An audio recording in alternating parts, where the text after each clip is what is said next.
Hello, I'm State Representative Ryan Aument of the 41st Legislative District, Lancaster County.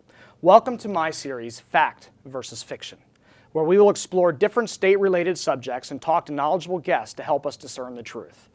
We're joined today by State Representative Mike Tobash, who represents Pennsylvania citizens in Schuylkill and Berks counties. Representative Tobash is here to tell us some new information about what many consider the single most important issue facing Pennsylvania at this time.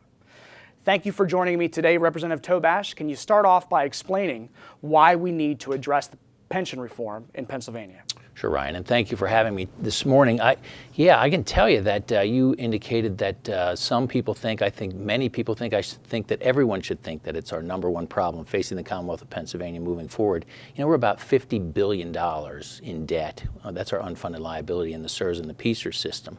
And to think that that's not a problem moving forward, our ability to fund important programs that are needed is in jeopardy.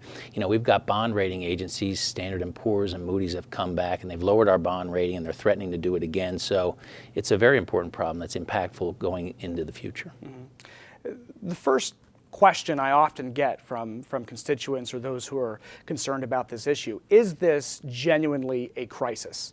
And how severe is the problem? So, I mean, it is really severe. So I talked about the debt, and I think it's almost incomprehensible, $50 billion. You know, it's hard to comprehend. But let's talk about it in maybe a little bit in the near term. This year, the employer contribution for our two state pension systems, total employer contribution, that includes the general fund of the Commonwealth as well as school districts and higher education, is about $3.4 billion, okay? That's this fiscal year. It is moving to $6.6 billion in the next 3.5 years.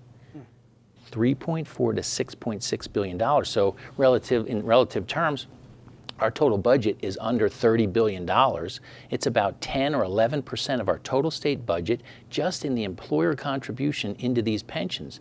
And that is just going to get us up to the point where we should be making our required annual contribution rate. So we've got a massive problem right here, and it's a problem facing taxpayers. And that's being repeated at a local school district level. The same pressures that we're experiencing in our state budget are also being, those same pressures are being experienced by our local school boards. We've got a defined benefit pension program in the Commonwealth of Pennsylvania. That means the employer is on the hook for this underfunding. And you know who the employer is. It's the Commonwealth and the school districts, which inevitably is the taxpayers. So the taxpayers are on the hook for this huge debt.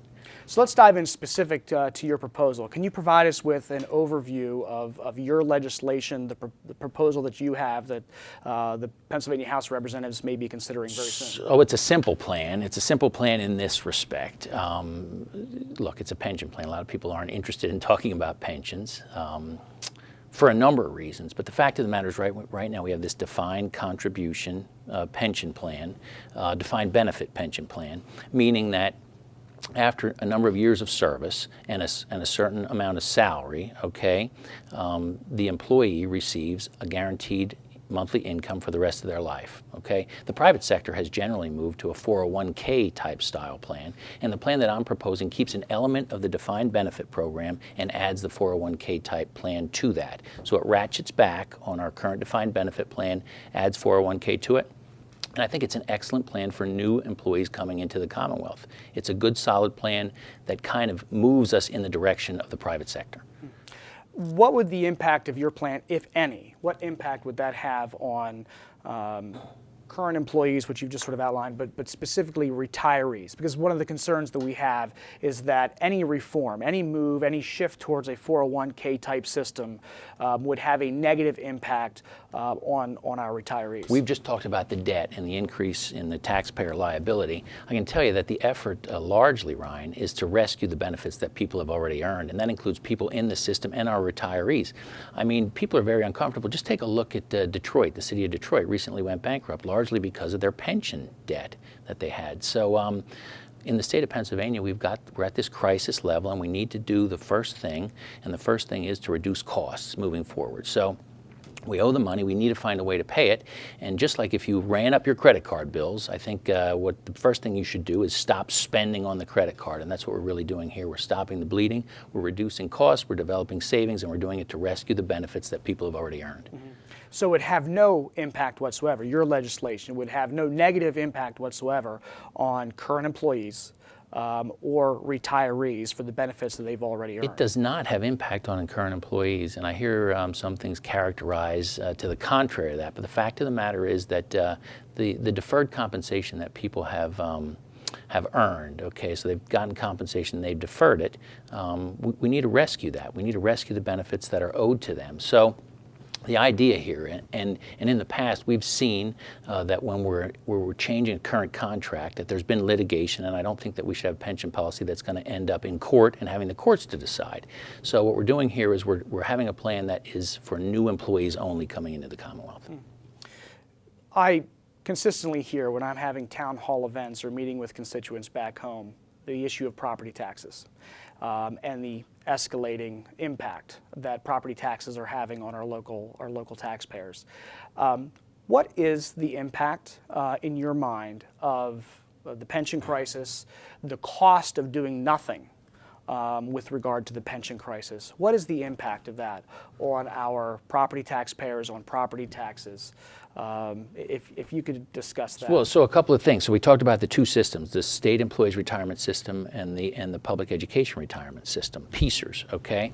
So a major part of this debt is in the public school employees retirement system, and a portion of that employer contribution is made by the state, but the other portion is made by the school districts. About 43% of it is made by the school districts, okay? And within our requirements are our allowances to increase taxes, property taxes. There's an exception in there for pension liability. So as the pension debt and the amount that we need to pay into the fund each year increases, I think property taxpayers need to realize that this is going to come out of their paychecks in the form of increased property taxes. I mean, 43% of this debt goes right back to the school districts, and they've got the ability to raise property taxes as a result of that. One final question. In previous shows, fact versus fiction programs that I've had, I've talked with other sponsors of legislation that propose a complete shift to a defined contribution system, Sure. away from a defined benefit to a defined contribution system. If your proposal is more of a hybrid approach with a defined benefit system with a defined contribution system on top of that, as I understand it, can you talk a little bit about how that would work, and in your mind, what is the benefit of that approach rather than a complete shift to a defined contribution type system? Sure, a couple of things, and I can tell you that I'm on the Public Employees Retirement Commission. Okay, I'm a commissioner on that board, and what we did was we took testimony from a number of stakeholders in 2012, and the bills that you're talking about were bills that we were discussing at that point in time, and we took a look at some concerns that we had with the shift directly to a 401k type plan for all new employees coming into the Commonwealth. And believe me, I understand why taxpayers want that. I understand that the private sector has generally moved to that, but in the state public system, we've got some issues that had arisen. So as a result, we've come up with this hybrid model which keeps open the defined benefit portion of the plan. It offers a safety net defined benefit, but there's no question that it ratchets back on that defined benefit portion. So we're reducing the defined benefit portion, we're adding the 401k, and we're getting rid of something that was characterized by the actuarial firms as transition costs or closing costs, okay? So by doing that, we've developed savings from the actuarial firms in the neighborhood of between 11 and $15 billion, depending on which source you're really looking at. So we've got major savings as a result of this plan. It's a major shift to defined contribution for new employees coming into the Commonwealth, but we're leaving that defined benefit plan open so we can get rid of some of those transition costs that were characterized in the other plans. Well, thank you for your time. It looks as though our time is up for today, and I'd like to thank my guest, Representative Mike Tobash, for joining me in an attempt to present the facts and dispel myths surrounding the pension crisis in Pennsylvania. Should you have any further questions or concerns about pension reform or any other state-related issue, please do not hesitate to contact me. Thank you for joining me for Fact versus Fiction.